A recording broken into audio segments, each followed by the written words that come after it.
atas, kedua kawan saya, dan di pensyarah saya Muhammad Lutfi bin Mansur dari Fakulti Al-Quran dan Sunnah.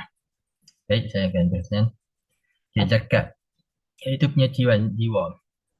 Dalam Al-Quran Allah Ta'ala berfirman dalam surah Al-Baqarah dan surah At-Taubah, khudh min amwalihim sadaqatan tutahhiruhum wa tuzakkihim biha wa shalli 'alaihim inna salataka sakanun lahum wallahu sami'un 'alim.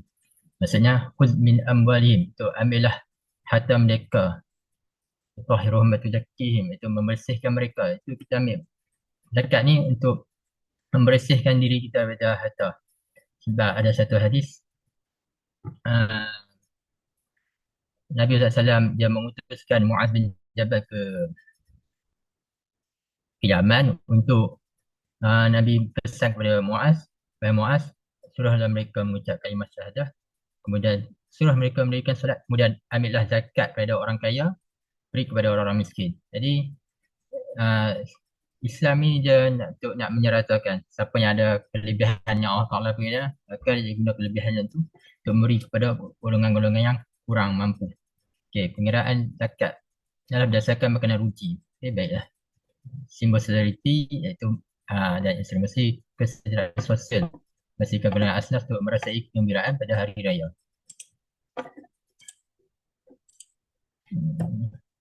Cabaran adalah semasa dalam pelaksanaan. Ketidakkesamarataan. Sebab dalam zakat ni dia ada sok. Sok ni dipanggil sebagai gantang.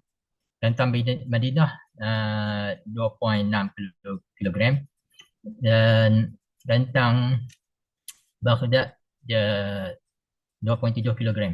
Dia tak sama. Gantang ni sok maksudnya ni .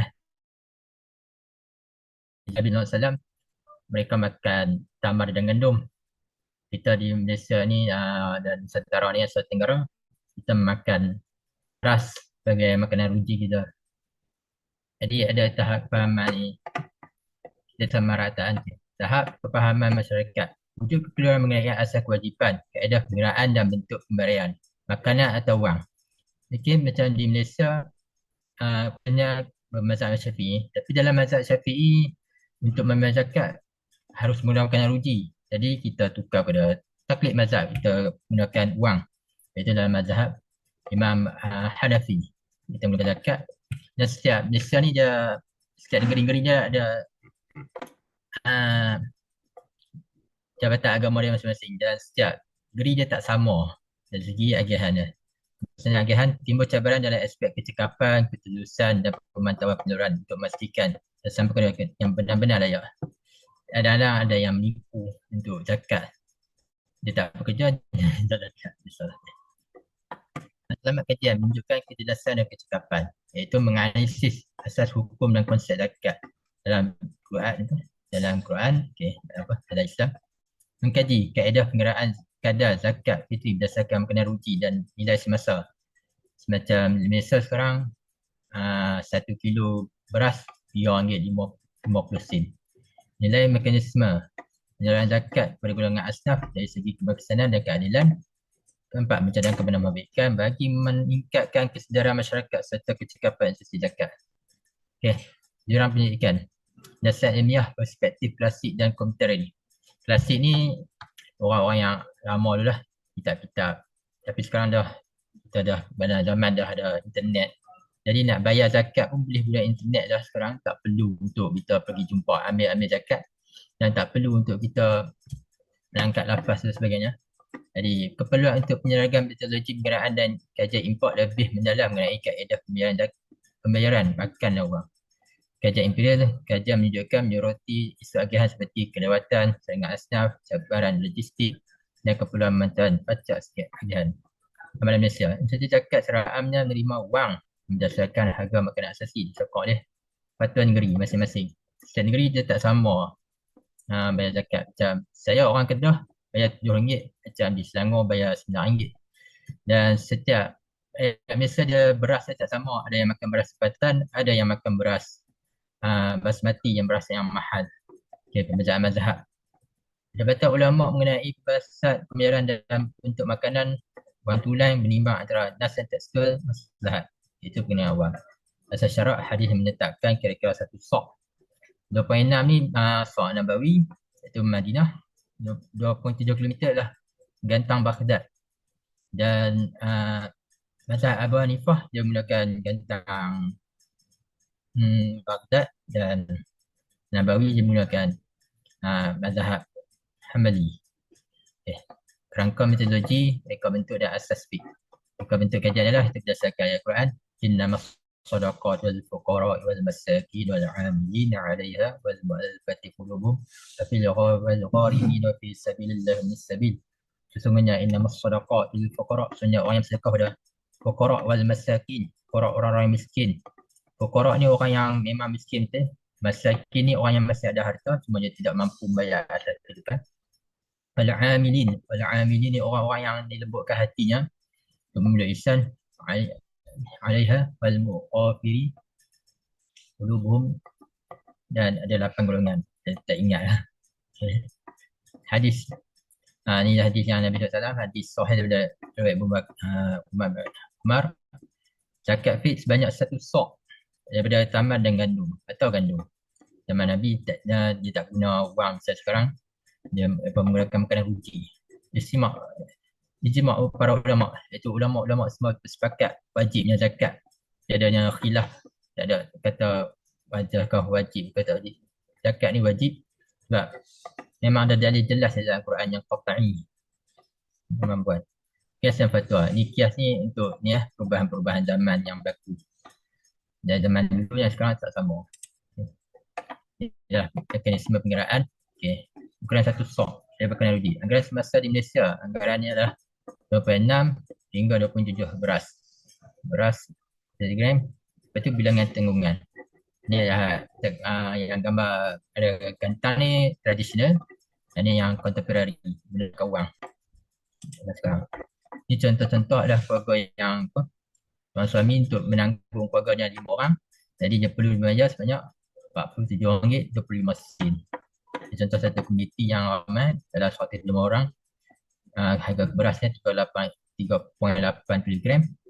Dikira dalam 2.6 ni dapatlah 1,235.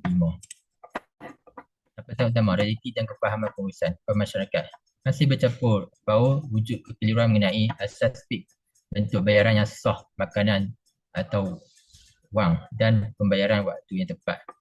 Macam di Malaysia, membayar zakat fitrah ni dah masa awal-awal Ramadan boleh bayar dah, di masa 1 Ramadan sehingga dah sebelum solat raya Aidilfitri.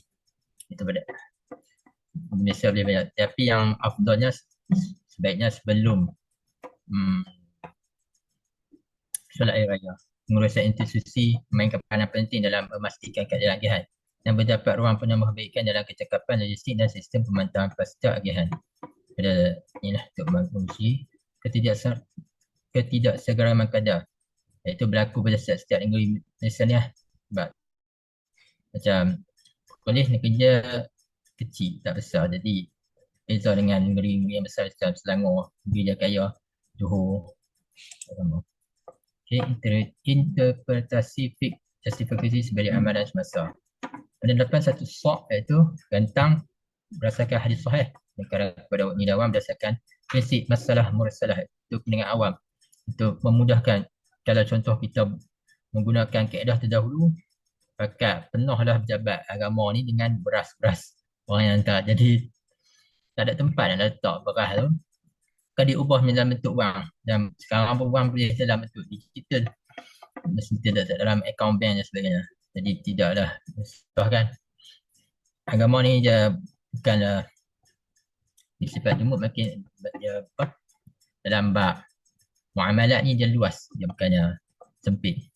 Contoh harga itu berdasarkan inilah apa yang berlaku di zaman tu. Kalau contoh berlaku peperangan ke apa, harga beras akan berubah. Okay, peramanan amil zakat. Amil zakat ni jadi dilantik oleh pejabat-pejabat agama di setiap negeri dan kena buat ujian pun sebagainya. Dan di Malaysia ni setiap masjid mesti ada amil zakat. Dan amil zakat ni dia setiap hari, kalau bulan puasa dia akan buka kemah-kemah di pasar bazar Ramadan untuk zakat. Okay. Isu praktikal dan penjelasan fiqh ringkas. Siapa yang wajib Iaitu orang yang sihat tubuh badannya dia jadi hidup pada masa tu. Masa bulan puasa tu dia tinggal di satu tempat, contoh di Selangor, maka dia kena bayar zakat ikut negeri yang dia duduk tu dah. Bukannya bayar di luar. Untuk bayaran macam klasik dia akan makan rugi. Kalau zaman sekarang boleh guna internet je untuk bayar, tak perlu ni. Banyak boleh guna Shopee Pay, boleh guna Dash Engo, boleh guna apps dalam bank pun boleh guna lah untuk bayar. Ini perbezaan berat. Lepas tu bayaran, ni saya tak ni.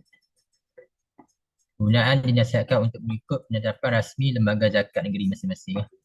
Kita guna mana kita duduk. Langkah ke hadapan untuk memperkasakan sistem zakat al-fitr. Pendidikan dan kesedaran. Mempergiatkan program pendidikan zakat di sekolah, universiti dan komuniti untuk meningkatkan kepahaman fiqh dan impak sosial. Ini kenyataan. Digital zakat tulisan memperluaskan penggunaan teknologi dan digital. Zakat tech, ini gunakan teknologi. Penjelasan dan standardisasi mengusahakan penyelesaian panduan di peringkat kebenaran itu konsisten sambil menghormati uruf adat setempat. Empat, mengumumkan pemantauan itu kena buat audit lah. Zakat ni pergi ke mana dan apa yang telah digunakan zakat tu semua kena catat. Okay. Pengusian adalah instrumen kesejahteraan ummah. Zakat fitr adalah bil fungsi spiritual dan sosial. Ini spiritual ni adalah untuk diri kita sebagai umat Islam, itu menunaikan zakat ni untuk membersihkan diri kita. Dan untuk sosial, untuk menolong orang-orang miskin.